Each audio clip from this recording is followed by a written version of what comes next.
大家好，我是田园，今天给大家分享一个软糯香甜的苹果派的做法。首先我们把一个去皮的苹果先给它切成小丁，切好后先把它放到干净的大碗里面，接着我们先加入35克的白糖，然后再往里面加入200克的糯米粉，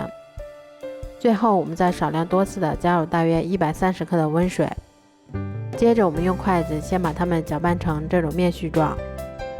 搅匀后，我们取适量的面剂，先用手把它攥成圆球，然后我们再用手把它轻轻的按压成小饼的形状。都做好后，我们先把它放到清水里面沾一些清水，最后我们再把它放到面包糠里面，给它裹上一层面包糠。像这样我们的生胚就做好啦。都做好后，我们把电饼铛先预热刷油，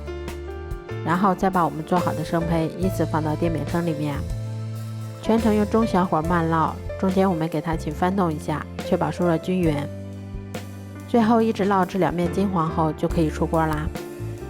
这样做出的苹果派吃起来非常的软糯香甜，咬上一口还有一股浓浓的苹果的香味儿。